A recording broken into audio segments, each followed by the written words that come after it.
Bienvenidos a Cuarto Intermedio, el programa del Colegio de Abogados. Roque, bienvenido. Bienvenido Gonzalo, bienvenidos amigos que nos siguen semana a semana por las señales de Somos Alta. Aquí estamos listos para desarrollar un programa. Tenemos poco tiempo, así que vamos al espacio del artista del mes. Así es, nos está acompañando este mes la obra Rostros, ¿no? Una serie de cuadros del artista Santiago Durán.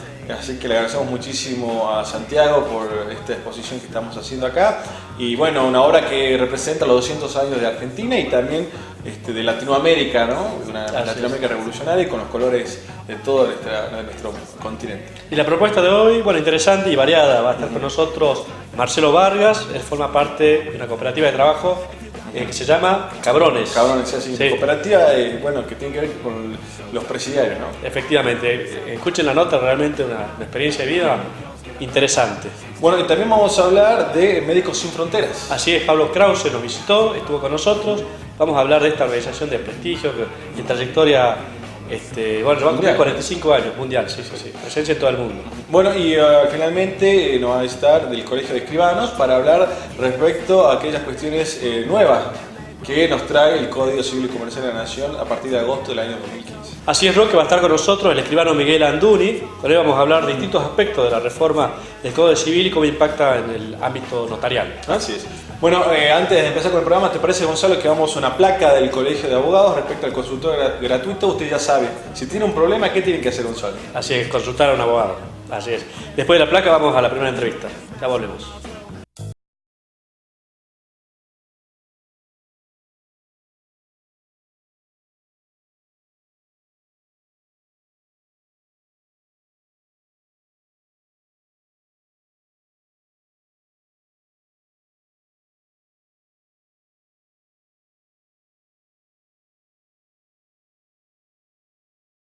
Seguimos en Cuarto Intermedio, Roque, seguimos acá con un invitado que nos va a traer un testimonio bastante interesante, ¿no? Sí, muy importante, un testimonio que queremos compartir con ustedes. Está con nosotros Marcelo Vargas, quien es secretario de la Cooperativa de Trabajo Cabrones. Muchas gracias, Marcelo, por acceder a nuestra invitación, digamos.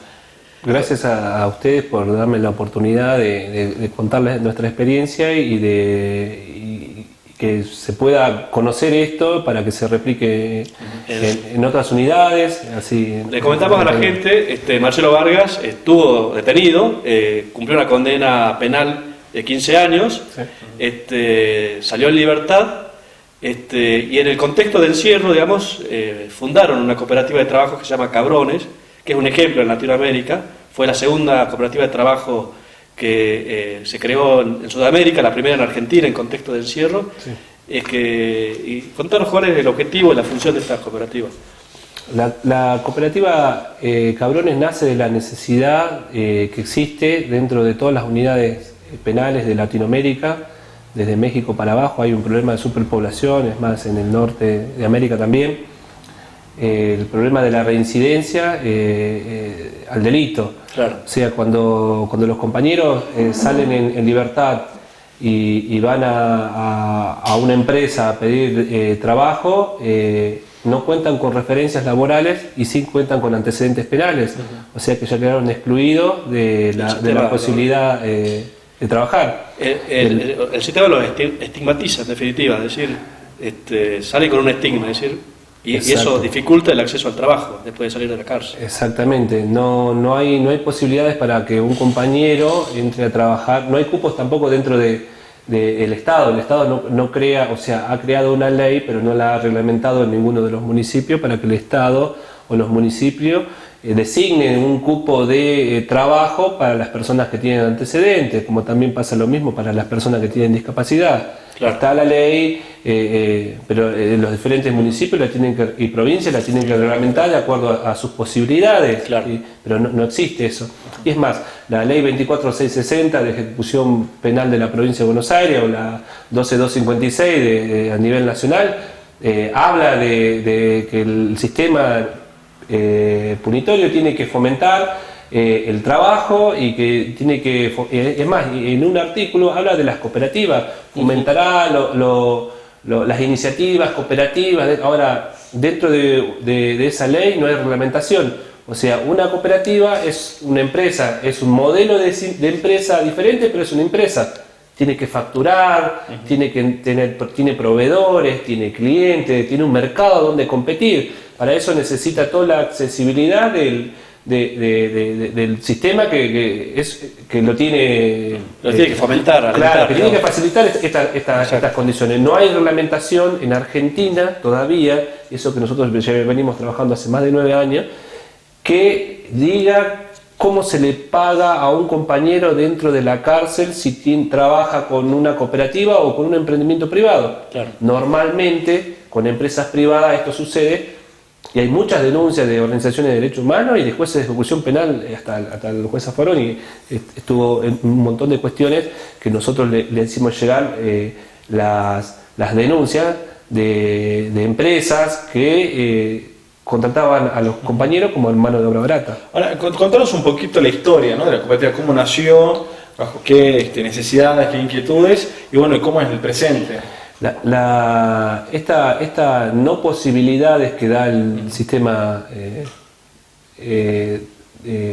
penal de reinserción hace que muchos de los compañeros reincidan. Como te contaba anteriormente, salís, no hay mucha oportunidad, lo más cercano es el delito, porque la Constitución dice una cosa, pero las cárceles no son ni sanas, ni limpias, ni reeducan, ni nada, ¿entendés? Entonces vos estás metiendo a una persona en un contexto que agrava su situación como seres humanos.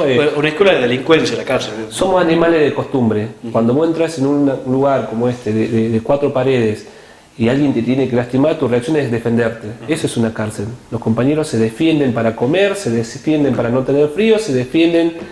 Entonces estás criando un animal.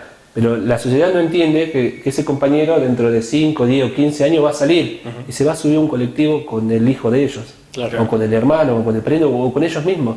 Entonces digo, la cuestión esta empieza por la falta de oportunidad. Como no teníamos esa oportunidad, la mayoría de los compañeros que estábamos con muchos años empezamos a buscarla.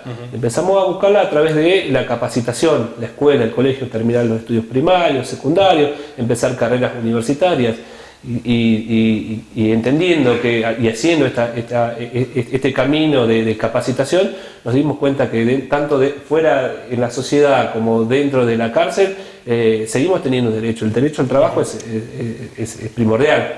Mucha de la gente, la mayoría de la gente que está presa viene de los extractos más bajos, o sea, gente pobre. El que está en cana es gente pobre.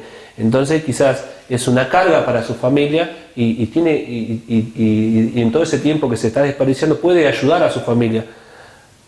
Conseguir desde una cooperativa un ingreso para poder comprar pañales, para poder pagar la educación de sus hijos afuera, para poder ayudar a sus familiares mayores, es una prioridad de los internos. Entonces nosotros empezamos en esa capacitación a leer y a ver que en realidad los detenidos teníamos presos y que había posibilidades de armar sistemas de producción adentro que favorezcan a los mismos internos, y empezamos haciendo eso.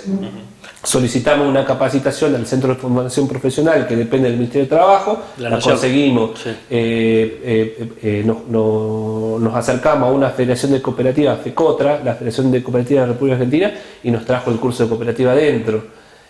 Pudimos armar la cooperativa porque hubo mucha gente con voluntad, pero quizás fue más gente de la economía social, claro, que abrió unas puertas y que hoy, fuera de recuperar puestos de trabajo, recupera gente. Ahí estamos viendo imágenes, digamos, de la cooperativa, una cooperativa que trabaja, produce ropa de trabajo, digamos. Y como decíamos fuera de cámara, los clientes de la cooperativa son empresas que compran a la cooperativa sus productos no por hacer beneficencia, sino porque saben que están comprando productos de calidad y que ustedes compiten en igual de condiciones con otras empresas que prestan los mismos productos, ¿no? Claro. Que producen los mismas... Nosotros entendimos una cosa, que dentro de la que no hay acción política o institucional que sea rentable políticamente o institucionalmente cuando se ayuda a un interno. ¿Qué quiero decir con esto? Claro. Nosotros estuvimos sentados con la ministra Patricia Bullrich, con un montón de gente importante que dijo, negro, así. Ningún político que quiera hacer carrera le va a dar algo a los presos. Entonces, ¿qué quiere decir? Que nosotros tenemos que hacerlo por nosotros mismos. Entonces empezamos a hacerlo por nosotros mismos. Entonces, si yo sabía que una empresa no me iba a comprar porque este vaso es de los pobres niños de África, el empresario es capitalista, estamos en un mercado capitalista, por eso tampoco nos decidimos ser una cooperativa, queremos estar en otro tipo de economía, pero sabemos que el mercado es capitalista, entonces tenemos que tener calidad y precio.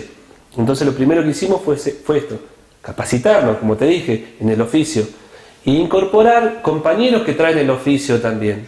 Yo le comentaba a él que puntualmente nosotros somos del rubro textil, y que uno de los rubros más bastardeados o en negro es el rubro textil en toda Sudamérica, en la India, en Bangladesh, por eso llegan las cosas chinas a 2 pesos acá, porque hay gente trabajando dentro de un barco o dentro de un container, con las mínimas condiciones. Entonces, Argentina no está ajeno a eso.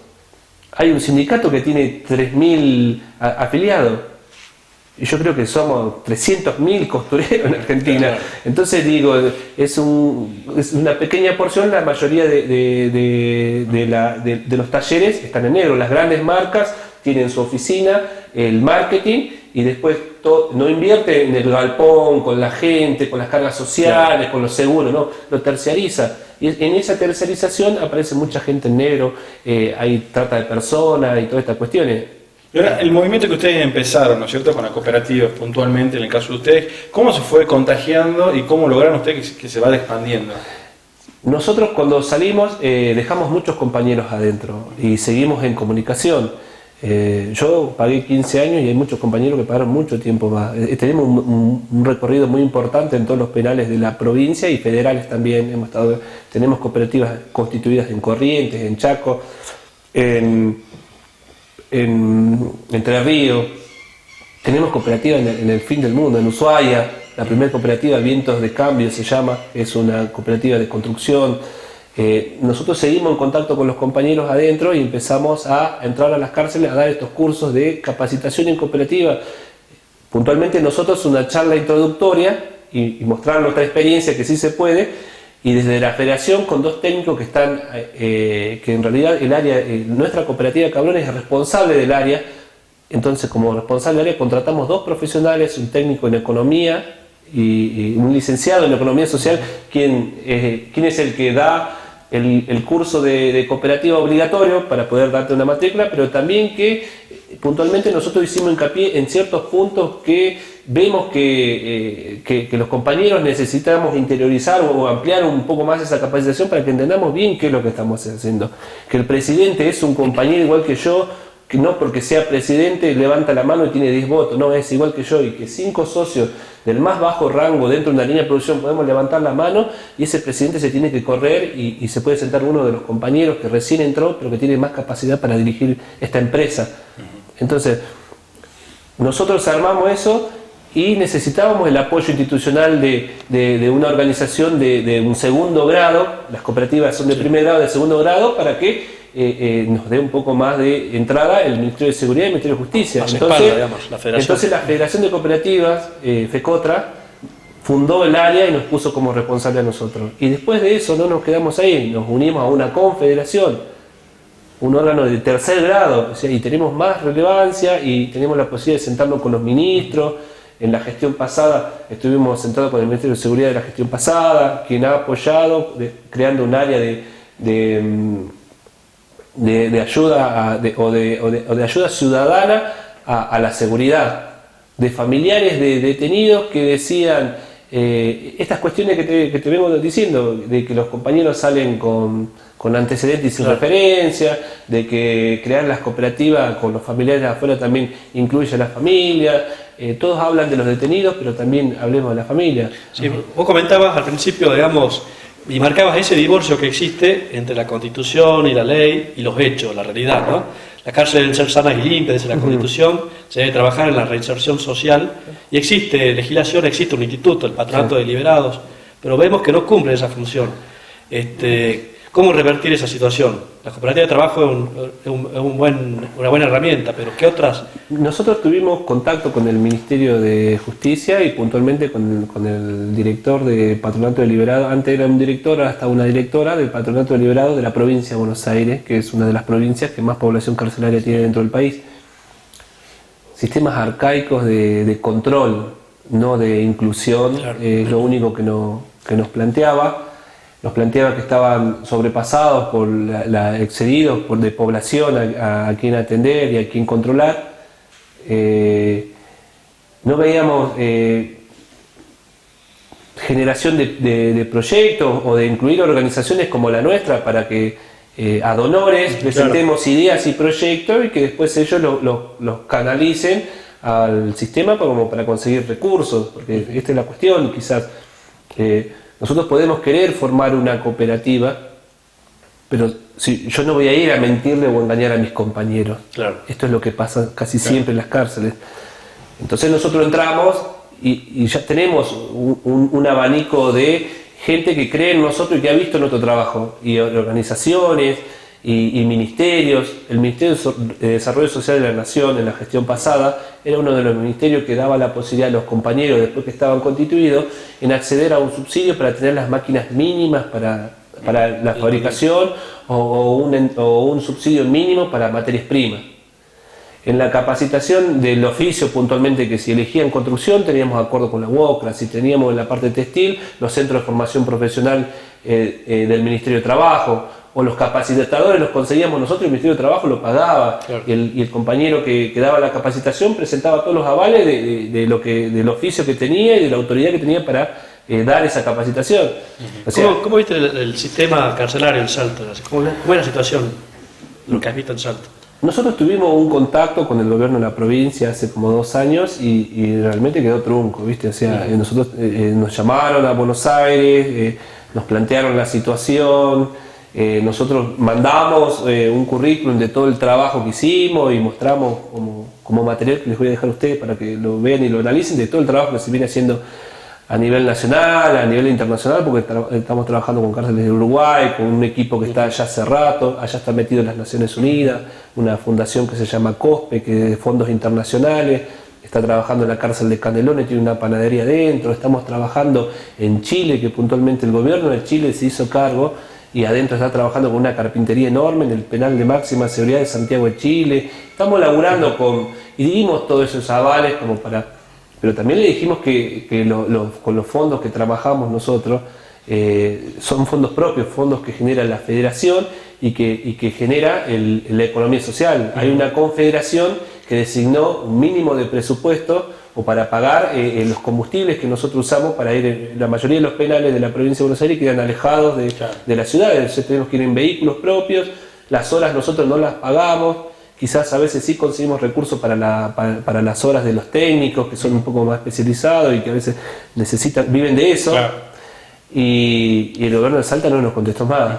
Porque en un punto le dijimos, tenés que pagar los pasajes de los compañeros, la estadía y la capacitación de los profesionales. Pero no se propuso venir a una cárcel en específico a trabajar. Lo que se propuso fue esto, fue que venga un equipo a capacitar a capacitadores. Así ya la provincia contaba con su propio equipo, a decirle, esto se hace así, se trabaja así, necesitamos un técnico, mira, no le enseñé esto que es más aburrido, pero esto es lo que van a usar todos los días. Claro. Te hago una pregunta. ¿Vos en qué año recuperaste tu libertad? Yo recuperé en 2010, casi 2011. 2011. Sí. Entraste con 18 años, me comentabas. Sí. ¿Y cómo fue ese día que vos recuperaste tu libertad? Y si cómo lo imaginabas en su momento al principio cuando ingresaste al sistema carcelario, y cómo fue cuando saliste, ¿no es cierto? Que ya conocías, estabas con toda esta movida de la cooperativa, y al mismo tiempo, con la sociedad, ¿cómo te encuentra a vos? ¿Cierto? Yo en intermedio de los 15 años, yo me fui con un cese de prisión preventiva, volví y después me fui con una excarcelación y volví de vuelta. Fuiste reincidente en 2 oportunidades. O sea, yo viví lo que es salir sin una idea y sin capacitación, claro. Y viví lo que es salir con ideas, con compañeros, con teléfonos de federaciones, de gente que se involucra, que realmente quiere. Con un proyecto saliste. Exactamente, o sea, es muy diferente. Yo estaba cursando en la Universidad Nacional de La Plata, ¿entendés? Cuando salí de periodismo y en comunicación social, es otra cosa, pero como te digo, lo buscamos nosotros. Claro. No es que la educación, así como hay superpoblación, hay poca cama. Hay poco, Claro, el Estado no te brindó las condiciones. Claro, pocos cupos para el colegio, Sí. hay pocos cupos para la universidad, hay poco. O sea, la universidad se abre, pero para ir, vos rendís todas las materias libres, pero después ya tenés que empezar a cursar. Claro. Y no hay móvil, Claro. ¿entendés? O Claro. sea, no O sea, el Estado no ayuda a la reinserción, digamos. ayuda. Marcelo, para cerrar, en un minuto, tu reflexión, tu mensaje, no sé si este programa llega a la cárcel, pero los familiares que tienen gente que está detenida, presa, para la sociedad en general, tu mensaje.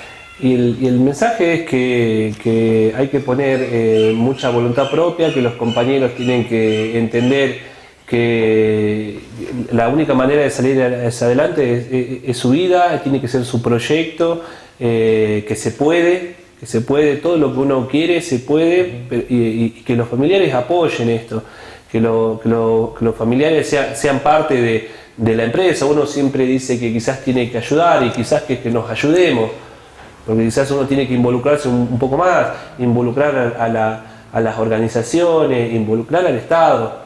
O sea, buscar la manera de que reclamar esto, ¿me entendés? Pero no en un reclamo de choque, en un reclamo con acciones.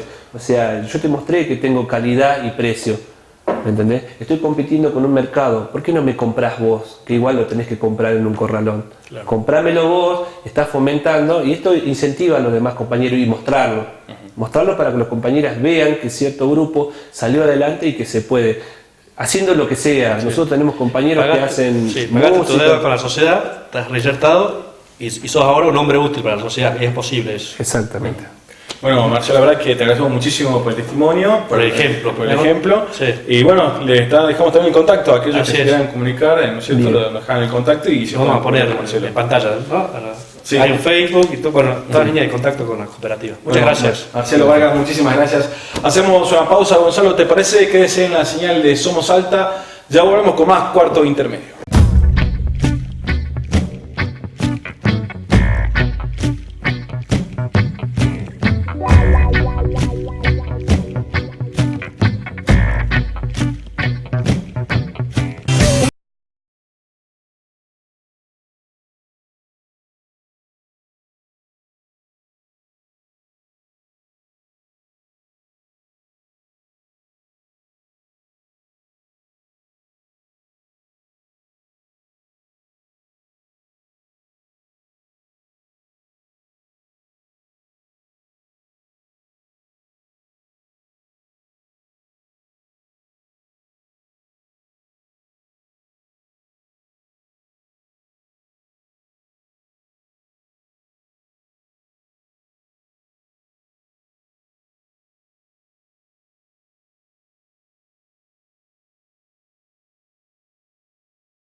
¿Qué opinas de esta imagen? Eso está mal, porque no sé para qué están peleando, si eso mismo lo podrían resolver hablando. Lo separaría. Hay que limpiar. Cuando estás contaminando igual te contaminas a ti mismo. Eso no se hace. Los hombres no le deben pegar a las mujeres ni las mujeres a los hombres. No, perdonarse. Porque la mujer se respeta. El hombre y la mujer tienen los mismos derechos.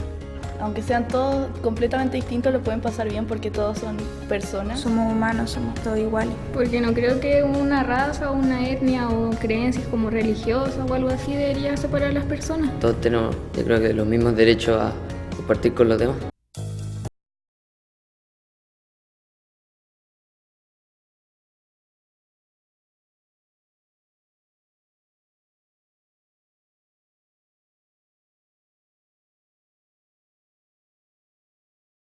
En Cuarto Intermedio para recibir a Médicos Sin Fronteras. Está acá Pablo Krause, responsable de prensa de esta ONG tan conocida, tan prestigiosa. ¿Qué están haciendo en Salta, Pablo? Bueno, muchas gracias por la invitación y por recibirnos. Sí. Y bueno, como vos decís, llegamos a Salta para lanzar una campaña de sensibilización en vía pública que se va a extender durante los próximos 3 meses hasta diciembre, así que van a poder ver seguramente a los chicos por las calles de Salta con la intención básicamente de dar a conocer un poco más el trabajo de Médicos Sin Fronteras, qué hacemos, a qué nos dedicamos y bueno, por supuesto, si algún salteño tiene intención de sumarse a la organización, de sumar su donación, más que bienvenido. Ya son más de 700 salteños que tenemos como socios, así que esperamos que en los próximos meses puedan ser más todavía. Bien, bueno,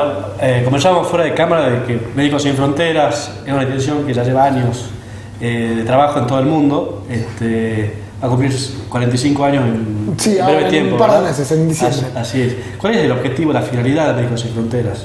Básicamente es nuestra misión. Somos una organización médico-humanitaria internacional, como bien decías, que lo que hace es llevar atención médica gratuita y de calidad a poblaciones en situación de necesidad, de lo que nosotros denominamos crisis humanitaria, ya sea por catástrofes naturales, conflictos armados, epidemias o cualquier degradación brusca de las condiciones humanas por causa natural o del hombre, ¿no? Claro. Esto, bueno, como bien decís, la organización nace en 1971 y ya llevamos a día de hoy, por ejemplo, estamos con más de 400 proyectos en 70 países alrededor del mundo, algunos en contextos muy conocidos tal vez o muy mediáticos, como la crisis de refugiados en el Mediterráneo o la guerra en Siria, que lamentablemente ya se extiende por más de 5 años.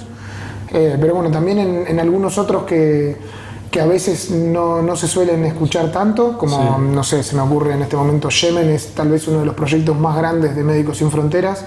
Es un país al sur de la península arábica, antes de que empiece el conflicto civil que hoy lleva ya 2 años, con uno de los peores indicadores de pobreza y de salud en el mundo, que no ha hecho más que agravarse con un conflicto muy duro, muy similar tal vez a lo que uno ve o escucha de Siria, y donde justamente estamos tratando de aliviar el sufrimiento de esas personas y de esas comunidades a través de esto, de llevarle atención médica y poder sanar, aunque sea a los que están hoy en una necesidad. Claro. Mencionabas también, y de los casos conocidos, el de los refugiados. ¿Cómo es la relación con los estados para llevar a cabo estos programas? Bueno, viene muy bien la pregunta, porque la verdad que como organización médico... Porque se financia a través del aporte del Estado, también, de estados... Unión Europea. En realidad, justamente, hacemos mucho hincapié en el tema de los socios y los donantes, porque la organización se financia a un 90% a través de donantes individuales. De personas físicas, ciudadanos. Sí, ciudadanos, personas comunes, como vos, como yo, como cualquiera que está viendo el programa, justamente para poder mantener una independencia de poderes políticos, económicos o religiosos que nos deciden dónde actuar. Claro. Hay un porcentaje que sí corresponde a instituciones, organizaciones y demás, pero que es muy limitado y que además tiene en sí mismo un montón de limitaciones de ciertas industrias o estados donde los cuales tal vez no aceptamos donaciones, porque pueden comprometer justamente nuestra imagen y nuestra percepción en el terreno. Para que te des una idea, Médicos Sin Fronteras no usa escolta armada en ningún lugar del mundo. Nuestra mayor medida de seguridad es justamente el respeto de las poblaciones y el entendimiento de las personas a las que atendemos y en conflictos armados. Todos los actores en conflicto, de que nosotros somos una organización parcial, neutral, y que no estamos ahí para tomar partido por nadie, sino para atender a la población civil que está en necesidad. Bajo el paraguas de las convenciones internacionales que se han dictado para proteger ese tipo y garantizar ese tipo de tareas, en la teoría por lo menos. En la teoría por lo menos, la verdad que es un tema que nos preocupa mucho de todos modos últimamente, porque cada vez más en conflictos armados vemos ataques a instituciones sanitarias, a hospitales, a periodistas también, que deberían estar amparados justamente por el derecho humanitario internacional, y sin embargo, como daño colateral o como error de cálculo, cada vez más. Hemos tenido, creo que 16 en lo que va de este año, y otro tanto el año pasado. El más conocido ha sido el ataque al hospital de Kunduz en Afganistán, que fue bombardeado y donde perdieron la vida muchísimos colegas y pacientes, con lo cual lamentablemente, no siempre, pero estamos hoy en día haciendo mucha fuerza también por eso, porque se reconozca el derecho internacional humanitario a brindar atención médica independientemente de qué bando sea cada paciente. Efectivamente.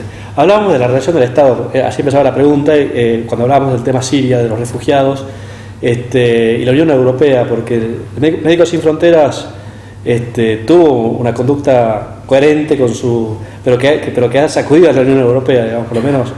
Bueno, sí. Fue una decisión muy dura, o por lo menos muy difícil de tomar, que tomamos mucho debate interno, pero que tomamos finalmente a comienzos de este año, que fue la de rechazar los fondos de la Unión Europea como posicionamiento respecto de su justamente posición para la política migratoria. Nosotros creemos que en el año y medio, casi 2 años ya que llevamos rescatando gente en el Mediterráneo, tenemos 3 barcos operando en el mar Mediterráneo, además de seguir a los refugiados a través de toda la ruta, tanto en sus países de origen, donde generalmente ya actuamos, y en los puntos de recepción. En el Mediterráneo tenemos 3 barcos que están haciendo actividades de búsqueda y rescate, que han salvado 30.000 personas en lo que va de su operación. Pensemos que estas son 30.000 personas que si no probablemente se hubiesen ahogado, no hubiesen llegado, y que hay gente que no tiene otra opción porque no hay vías seguras y legales para que soliciten el asilo y el refugio al cual tienen todo el derecho por las convenciones internacionales que los amparan. Y rechazaron la cooperación de la Unión Europea, precisamente porque la Unión Europea tenía una postura totalmente distinta. Porque seguimos pidiendo que se den, tan simple como eso, vías seguras y legales para que esta gente pueda acceder a lo que le corresponde por derecho propio. Así es. Bueno, el perfil de un médico que quiere ser voluntario, que quiere trabajar en Médicos Sin Fronteras, es un perfil especial, digamos, y recibe una preparación especial por parte de la organización. Pensemos en un médico que se prepara en una universidad para atender en su consultorio en un hospital público, y digamos, es un perfil distinto al de que va a la zona del conflicto armado, ¿no? Es interesante la pregunta porque en realidad no tiene una respuesta única. Por un lado, tanto los médicos como, esto tal vez es importante porque por supuesto que nuestra actividad es médica, pero para poder hacer eso también reclutamos un montón de perfiles que no son necesariamente sanitarios. Hablo de especialistas en recursos humanos, especialistas financieros, administrativos, en fin, toda la infraestructura que hace que para cuando el médico llega a terreno, como decimos nosotros, simplemente se tenga que concentrar en hacer su trabajo, que es salvar vidas, y haya ya alguien, un logista, un ingeniero, que haya pensado cómo va a ser para tener luz en el quirófano, para llegar a operar y dónde va a dormir esa noche. Perfecto.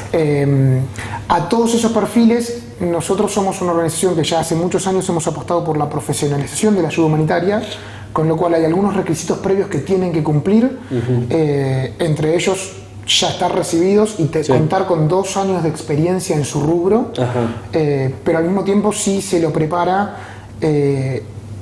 Hay una especie de curso para los quienes están en la primera misión, donde se les da alguna capacitación muy específica de su puesto para que, como vos bien decís, se preparen para el tipo de infraestructura que van a tener en el terreno, que tratamos siempre de que sea la mejor y de calidad. Y me gustaría decir que en la mayoría de los casos lo logramos, pero desde ya que no es la misma que puede tener un médico en un consultorio privado y particular, ¿no? Así es. Estoy pensando en el médico, en el estudiante de medicina avanzado que está viendo el programa y por ahí le interesa formar parte de la organización.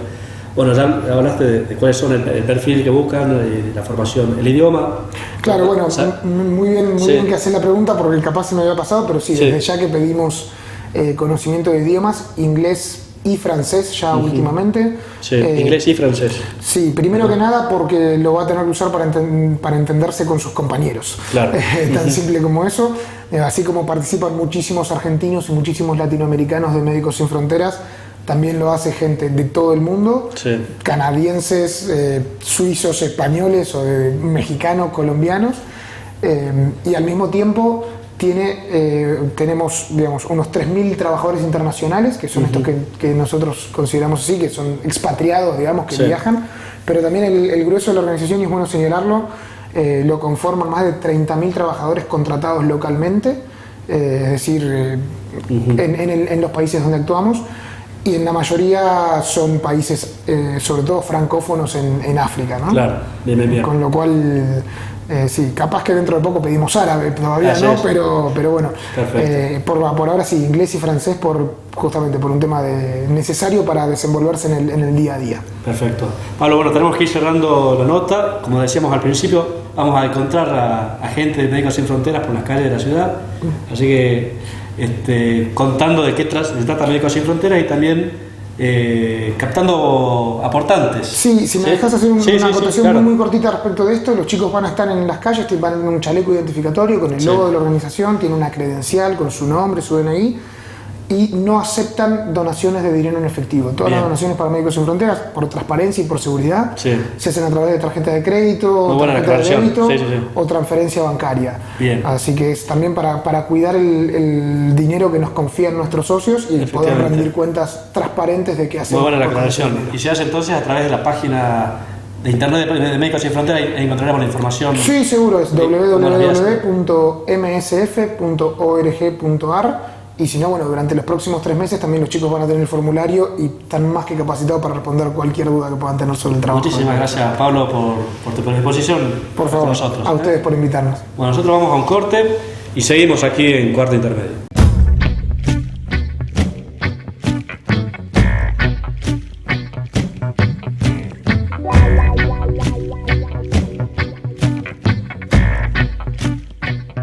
Conocer y respetar los derechos humanos está en tus manos.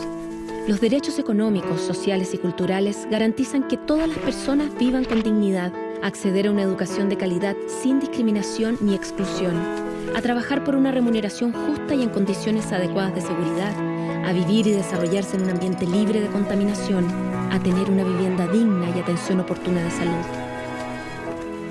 Hacer valer y difundir los derechos humanos está en tus manos.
Seguimos en Cuarto Intermedio, Roque, aquí estamos. Así es, Gonzalo. Bueno, el último bloque en Cuarto Intermedio para hablar de un tema que del año pasado ya veníamos tratando, inclusive también en 2014. Así es, y nunca habíamos invitado a un escribano para hablar del tema, ¿no? A nuestros primos hermanos de la profesión. Para hablar, digamos, de los cambios, de la reforma del Código Civil Comercial y el impacto que tiene en el derecho notarial, hemos convocado al escribano Miguel Anduni. Muchas gracias, escribano. Gracias, escribano. El escribano forma parte de la Comisión Interna de Estudio del Colegio de Escribanos. Así es. Bueno, contamos un poquito de qué consiste esta comisión, ¿no es cierto? Bueno, mira, la comisión interna se dedica justamente, y más ahora, el estudio de la reforma del Código Civil y Comercial de la Nación y la promoción de los cursos de perfeccionamiento de nuestros colegiados. Así es. Bueno, y estos temas que tenemos para hoy son bastante interesantes y que tienen mucha incidencia, ¿no es cierto? Sí, sobre todo un tema que es el tema de los poderes, digamos, porque si uno va al texto del Código Civil y Comercial, dice, bueno, los poderes, ahora a partir de la reforma lo podemos hacer por instrumentos privados, ya no necesitamos recurrir a un escribano para que nos haga el poder de nuestros clientes, digamos. Claro. ¿Pero es así realmente, escribano? No es así. Y yo voy a defender la competencia de los escribanos. Además, esa es mi función. El tema se plantea desde el siguiente punto de vista. Si bien es cierto el artículo 1071, cuando establece cuáles son los actos que deben instrumentarse por escritura pública, no nombra expresamente el poder general para juicios, como lo establecía el Código Civil de Vélez, pero ¿qué pasa? No se reformaron los códigos de procedimientos civiles, tanto en la capital federal, el nacional, perdón, como tampoco el Código Procesal Civil de la provincia de Buenos Aires, y por ende el Código Procesal Civil y Comercial de Salta tampoco fue derogado. En el artículo 47 del Código Procesal Civil y Comercial establece expresamente que deben ser otorgados por escritura los poderes, para que el abogado ejerza la representación legal. No obstante eso, también ya hay, de acuerdo, o sea, con el avance del estudio del código, hay 2 fallos judiciales que expresamente establecen que deben ser hechos por escritura pública. Eso, antes de avanzar en los fallos, es importante destacar, porque usted menciona, por un lado, que el Código Civil y Comercial de la Nación no enumera expresamente al poder como un acto que tiene que hacerse bajo escritura. Exactamente. Pero que tampoco se ha modificado, en nuestro caso, la ley local, que establece la obligación de que sea una escritura. Exactamente. El poder. Entonces hay un choque de normas. Y es importante lo que usted nos comenta de que haya fallos que hayan interpretado, digamos, este choque de normas y qué solución dan al respecto. Bueno, el tema es el siguiente, o sea, el fallo de la Cámara Nacional de Apelación en la Sala H, sí, con la firma de los doctores Fajre, Claudio Kipper y Abreu, sí, que medularmente establece por qué los poderes tienen que ser hechos por escritura pública. Y además otro fallo de la Cámara Civil y Comercial de San Isidro, sí, que en este explica concretamente los fundamentos por los cuales se deben hacer por escritura pública los poderes. En el artículo 1017, el inciso D, establece que se deben hacer los contratos que se deben hacer por escritura pública, y hay una parte que establece que también, digamos, lo que dispongan las leyes. De estos 2 fallos toman como fundamento que se remite a las leyes locales, claro, y si nos remitimos a las leyes locales, los códigos de procedimiento no derogaron el otorgamiento del poder por escritura pública, claro, para la representación procesal. Bien, en consecuencia, si ya son fallos que vienen después de la reforma del Código Civil, lo tendrán que tomar en cuenta los jueces. Claro, son precedentes, digamos, ya de tener por lo menos en el ámbito nacional. Y te los dejo, sí, a los 2 fallos. Bueno, y además hay un dictamen del doctor David Alperín, del Colegio de Escribanos de la capital, ajá, federal, donde establece por qué tienen que seguir siendo hechos por escritura pública los poderes judiciales. Bueno, perfecto. Bueno, clarísimo tema. Otros temas también, Gonzalo, bueno, que hemos tratado acá con la doctora Carriquiri, te recuerdo, sí, las reformas que tuvo el Código Civil en cuanto a temas de familia. Exactamente, hace hincapié en la autonomía de las partes de las relaciones de familia. Y esto impacta, digamos, en las llamadas convenciones matrimoniales, competencia de los escribanos.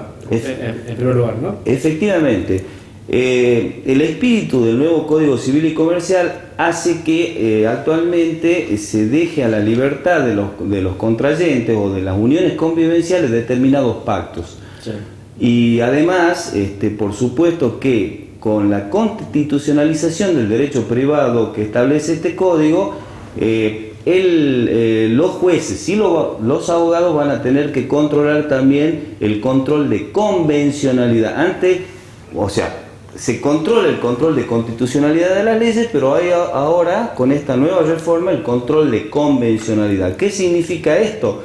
Que los jueces y los abogados van a tener que tener en cuenta los pactos internacionales que son incorporados con jerarquía constitucional al nuevo código. De esos pactos se estableció el principio de libertad e igualdad en las relaciones de familia y sobre todo en los regímenes matrimoniales y convivenciales. En consecuencia se incorporaron un instituto nuevo como el matrimonio igualitario y también la libertad en determinados tipos de convenciones que se celebran tanto en el matrimonio, en el proceso de divorcio y también en las uniones convivenciales. Tomando de ahí entonces, de ese tema, podemos decir que hay diferentes tipos de convenciones matrimoniales. Las convenciones matrimoniales que se celebran antes del matrimonio celebrado el matrimonio, con el divorcio o con las uniones convivenciales. Son regulaciones o pactos que dependen de la autonomía de la voluntad, es decir, que se introdujo en la reforma del Código Civil la libertad, o sea, la autonomía de la libertad de los contrayentes. O sea, para los televidentes que nos están viendo, por ejemplo, dos personas que se quieren casar, quieren contraer el matrimonio. Están viendo en este momento, están viendo la lista de invitados y demás, y se están enterando de que pueden hacer un convenio. ¿Por qué es lo que pueden convenir? Bueno, con relación a la celebración antes del matrimonio, pueden hacer lo que se denomina las convenciones. Antes se llamaban convenciones prenupciales, sí, pero ahora se llama genéricamente convenciones matrimoniales antes de la celebración del matrimonio. ¿Sobre qué tema puede tratar? Sobre el tema. Por ejemplo, los bienes que cada uno de los cónyuges va a llevar al matrimonio, los futuros cónyuges, perdón, claro, van a llevar al matrimonio, las deudas que van a llevar al futuro matrimonio, también pueden pactar, y esto es fundamental, la opción del régimen, porque si no pactan antes del matrimonio, se aplica el Código Civil en cuanto al régimen de la comunidad y no al régimen de separación de bienes. En consecuencia, este pacto se debe realizar por escritura pública expresamente, justamente una de las competencias del escribano, que por supuesto que las convenciones antes del matrimonio se fijan en forma, digamos, estatutaria y no tienen que ser esas nada más. Claro. No pueden ser otras bajo pena de nulidad. Fundamentalmente el tema del régimen que los futuros contrayentes van al régimen matrimonial van a ingresar, el régimen de separación, lo tienen que pactar expresamente. Y una vez que lo pactan expresamente por escritura pública, digamos, se va a hacer efectivo una vez que se celebre el matrimonio, porque si no se celebra el matrimonio no se hace efectivo ese pacto anterior. Ahora bien, ese pacto se inscribe en el registro de estado civil y capacidad de las personas en el acta, del matrimonio. La tienen que presentar al oficial del registro civil y decir que nosotros hemos optado por el régimen de separación de bienes. Si no optan en la convención antes del matrimonio, entran al régimen de comunidad. Claro. Ese es uno de los pactos. Con relación muy importante, ¿no? Sí. Muy importante. Debe ser, como te expliqué, debe ser hecho por escritura pública, o sea que tienen que los futuros contrayentes comparecer ante una escribanía para celebrar esa convención. Sí. Después también existe el régimen de convencionalidad se aplica después de celebrado el matrimonio. Es para obtener fundamentalmente la modificación del régimen. Claro. Es decir, en este caso puede ser de que hayan celebrado el matrimonio bajo el régimen de comunidad y las partes, pasado un determinado periodo, que es un año, pueden cambiar al régimen de separación de bienes. También la forma debe ser hecha por escritura pública. Así es. Posteriormente también este juego de convenciones se aplica también después de dictada la sentencia de divorcio, con el famoso hoy convenio regulador, donde se pactan determinadas cuestiones, como por ejemplo el régimen de alimentos, el régimen de los bienes, el régimen de la atribución de la vivienda, etcétera, etcétera. Quiero aclarar un tema. El régimen de los bienes es optativo, no obligatorio. En consecuencia, las partes pueden diferir el pacto de los bienes para el futuro, pero tienen que cumplir con esto para que pueda correr la petición de demanda de divorcio. Tienen que presentar el convenio regulador. Ahora, el régimen de los bienes lo pueden liquidar, adjudicar y liquidar posteriormente una vez que se dicta la sentencia de divorcio, por acuerdo, por partición extrajudicial. No es necesario que ingrese, quiero que quede claro, a la distribución, digamos, a la regulación de la liquidación de los bienes al juicio. Claro, perfectamente.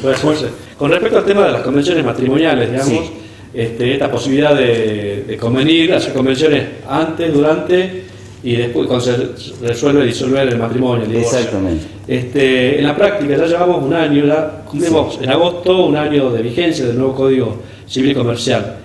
La gente, digamos, ha utilizado estos instrumentos legales. Todavía no, o sea, todavía... Uno lo ve como extraño a nuestras costumbres, a nuestra idiosincrasia, ¿no? No sé si... Exactamente, pero ¿qué pasa? Todo lo que hace al régimen económico del futuro matrimonio o del matrimonio, es importante que se ponga atención a este tipo de pactos para poder solucionar, ya sea antes o durante el matrimonio, los conflictos o eventuales conflictos que puedan tener los cónyuges. Te digo que todavía no es de práctica que se utilice estas convenciones, ya sea antes del matrimonio. Por supuesto que ahora con el juicio de divorcio sí el convenio regulador está en boga, porque claro. Con el famoso...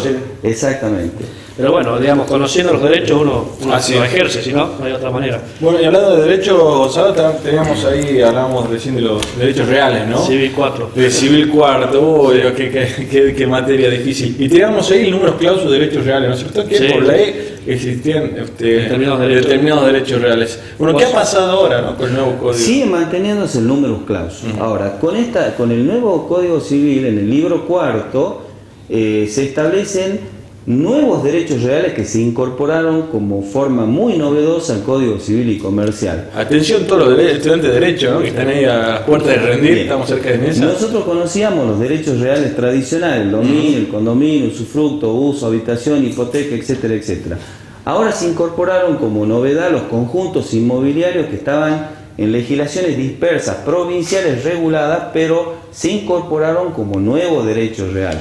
Estos conjuntos inmobiliarios abarcan una serie de instituciones, como son los clubes de campo, barrios cerrados, cementerio privado, con la virtualidad de que se crea un nuevo derecho real de propiedad horizontal especial, distinto a la propiedad horizontal común. Claro. ¿Cuál es una de las diferencias fundamentales? Que en el régimen de propiedad horizontal común, como la conocíamos antes, teníamos partes comunes y partes propias, pero el edificio donde está, digamos, el suelo donde estaba asentado el edificio eran partes comunes.